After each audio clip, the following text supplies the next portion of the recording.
Selamat malam, perkenalkan kelompok kami yang beranggotakan saya sendiri Harun Lesmana, ada Muhammad Imron Setiawan, Naila Karisma, dan Uswatun Habibah.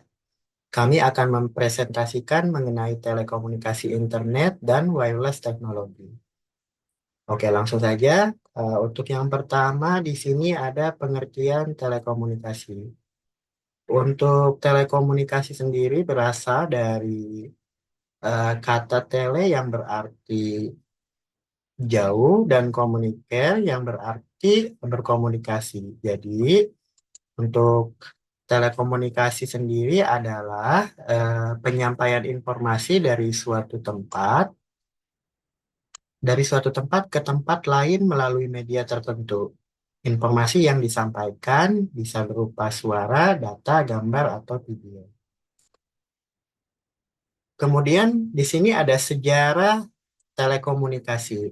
Untuk sejarah telekomunikasi sendiri dimulai sejak manusia berkomunikasi dengan cara berteriak. Di sini berteriak itu bisa menggunakan asap atau api unggun. Kemudian berkembang dengan penemuan telegraf oleh Samuel Morse pada tahun 1837. Dilanjut penemuan telepon oleh Alexander Graham Bell pada tahun 1876. Nah, di sini menandai era baru dalam telekomunikasi. Pada abad ke-20, telekomunikasi berkembang pesat dengan penemuan radio, televisi, dan satelit. Di era digital semakin mempercepat perkembangan telekomunikasi dengan munculnya internet, telepon seluler, dan teknologi nirkabel lainnya. Kemudian di sini ada jenis-jenis teknologi komunikasi. Untuk yang pertama, media transmisi. Di sini ada beberapa tipe media transmisi. Yang pertama ada kabel teknologi telekomunikasi berbasis kabel yang menggunakan kabel fisik untuk mentransmisikan sinyal. Contohnya adalah kabel telepon, kabel koaksial, dan kabel serat optik. Untuk yang selanjutnya ada kabel teknologi nirkabel. Di sini nirkabel ini menggunakan gelombang elektromagnetik untuk mentransmisikan sinyal tanpa memerlukan kabel fisik. Nah, di sini dapat dicontohkan contohnya seperti teknologi seluler, Wi-Fi, dan Bluetooth. Kemudian yang selanjutnya ada optik. Optik sendiri menggunakan cahaya sebagai media transmisi sinyal. Nah, contohnya adalah teknologi serat optik. Kemudian selanjutnya ada sinyal. Untuk sinyal sendiri terbagi menjadi dua. Ada sinyal analog dan sinyal digital. Untuk sinyal analog sendiri mentransmisikan sinyal dalam bentuk gelombang kontinu yang bervariasi sesuai dengan informasi yang ingin disampaikan. Contohnya adalah teknologi radio baik AM dan FM. Kemudian yang kedua ada sinyal digital. Untuk sinyal digital sendiri mentransmisikan sinyal dalam bentuk pulsa atau pulsa diskrit yang mewakili informasi yang ingin disampaikan. Di sini dapat dicontohkan seperti teknologi telepon digital dan internet. Kemudian selanjutnya ada jaringan. Untuk jaringan sendiri terdiri dari jaringan terestrial. Jaringan terestrial sendiri menggunakan infrastruktur darat untuk mentransmisikan sinyal. Sebagai contohnya adalah jaringan telepon kabel dan jaringan televisi kabel. Untuk selanjutnya ada satelit. Untuk satelit sendiri menggunakan satelit yang mengorbitkan bumi untuk mentransmisikan sinyal. Contohnya adalah teknologi satelit TV dan satelit komunikasi. Untuk yang selanjutnya ada seluler. Seluler sendiri menggunakan jaringan seluler yang terdiri dari menara sel untuk mentransmisikan sinyal. Contohnya adalah teknologi telepon seluler dan internet seluler. Oke, untuk slide selanjutnya akan dibacakan oleh teman saya, Naila Karisma.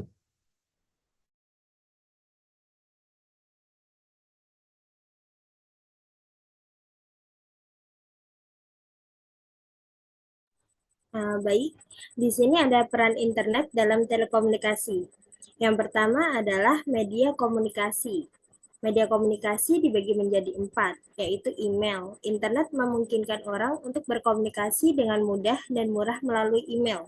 Lalu yang kedua ada chat, yaitu platform chat seperti WhatsApp, Telegram, dan Facebook Messenger memungkinkan komunikasi real-time dan pertukaran file. Lalu yang ketiga ada media sosial. Platform media sosial seperti Facebook, Twitter, dan Instagram memungkinkan orang untuk terhubung dengan teman, keluarga, dan kolega serta berbagi informasi dan ide. Lalu yang keempat ada video call. Layanan video call seperti Zoom, Google Meet, dan Skype memungkinkan komunikasi tatap muka secara real time.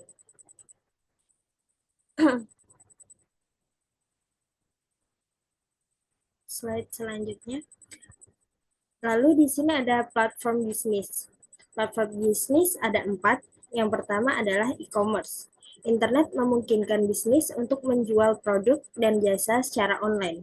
Lalu yang kedua ada pemasaran digital. Bisnis dapat menggunakan internet untuk menjangkau pelanggan baru, mempromosikan produk dan jasa, dan membangun merek mereka.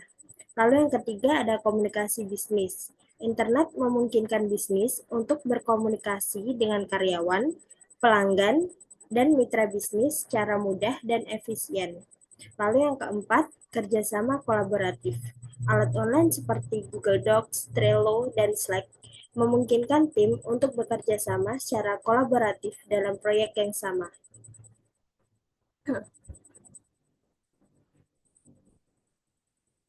Lalu di sini ada infrastruktur telekomunikasi. Yang pertama adalah Internet Protokol atau IP. Internet Protokol atau IP adalah standar yang memungkinkan perangkat untuk berkomunikasi satu sama lain di internet. Lalu yang kedua ada Voice over Internet Protocol atau VoIP. VoIP memungkinkan percakapan suara melalui internet seperti melalui Skype dan WhatsApp. Lalu yang ketiga ada cloud computing. Cloud computing menyediakan akses ke sumber daya komputasi dan menyimpan data melalui internet. Lalu yang keempat ada Internet of Things atau IoT. IoT adalah jaringan perangkat yang terhubung ke internet dan dapat dikontrol dan dimonitor dari jarak jauh. Slide selanjutnya. Nah, lalu di sini ada dampak internet pada telekomunikasi. Yang pertama adalah meningkatkan aksesibilitas. Lalu yang kedua, yang ketiga meningkatkan inovasi. Lalu yang keempat ada membuka peluang baru.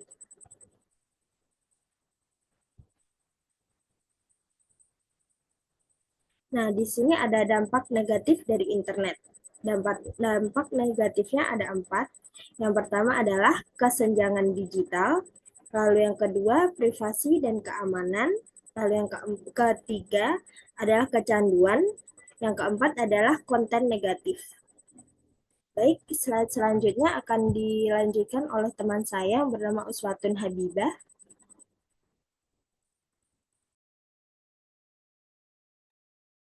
Nah, oke, selanjutnya di sini ada keunggulan teknologi nirkabel yang terdiri dari yang pertama di sini ada fleksibilitas.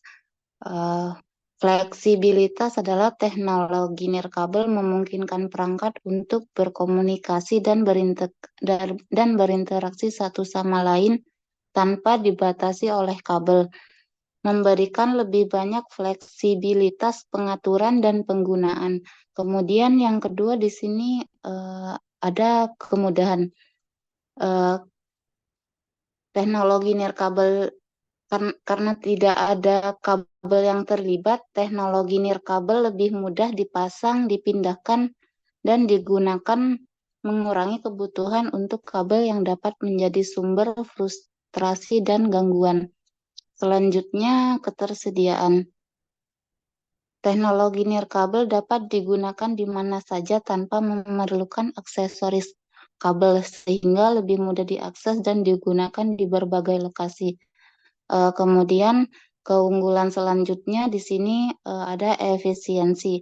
Tanpa kebutuhan untuk kabel, teknologi nirkabel dapat mengurangi kebutuhan untuk peralatan tambahan seperti hubungan kabel, terus mengurangi biaya dan meningkatkan efisiensi.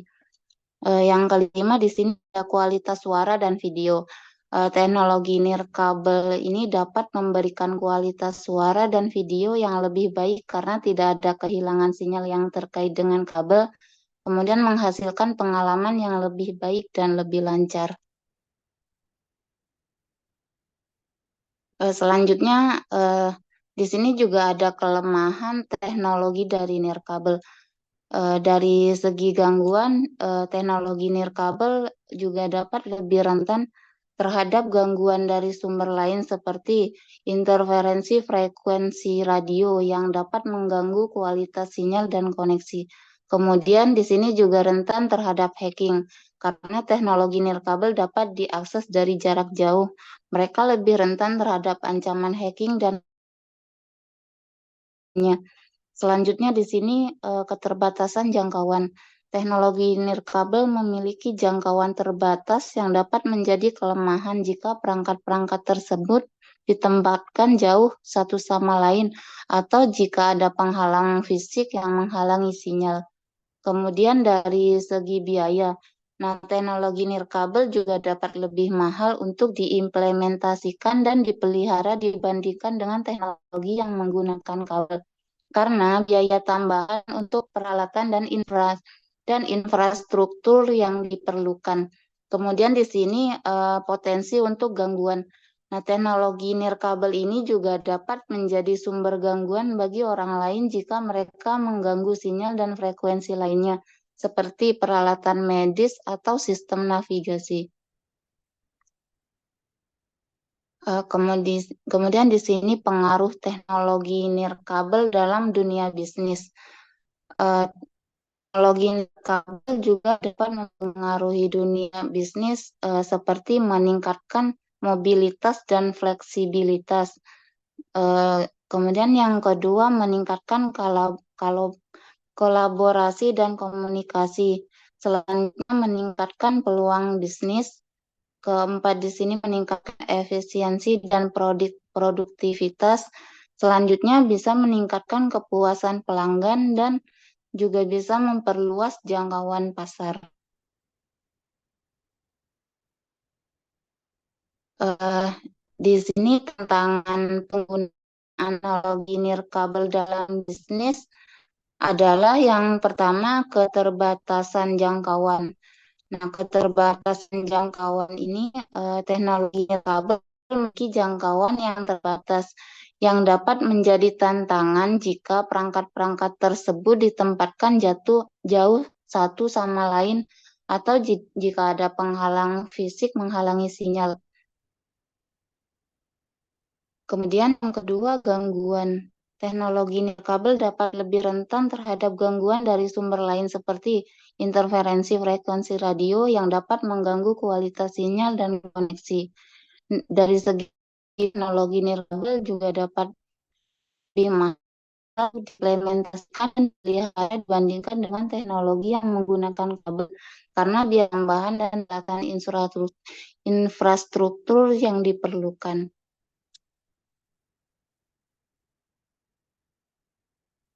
Peluang penggunaan teknologi nirkabel dalam bisnis di sini bisa meningkatkan produktivitas dengan memungkinkan karyawan untuk berkomunikasi dan berbagi informasi secara real time.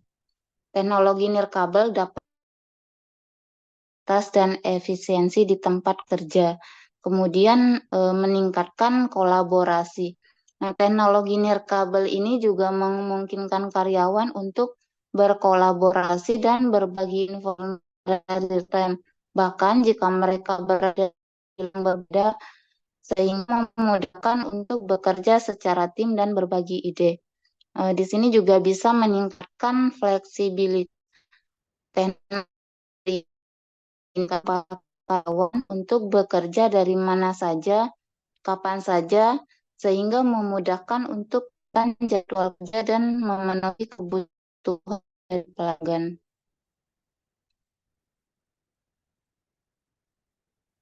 Nah, selanjutnya akan dibacakan oleh rekan saya. Studi kasus PT Telekomunikasi Indonesia atau Persero Tbk. Implementasi teknologi nirkabel di PT Telekomunikasi Indonesia atau Persero atau biasa dikenal sebagai Telkom adalah perusahaan telekomunikasi terbesar di Indonesia. Telkom memiliki berbagai macam layanan, termasuk layanan telekomunikasi seluler, jaringan tetap, dan internet. Perusahaan ini memiliki lebih dari 170 juta pelanggan di seluruh Indonesia. Tantangan.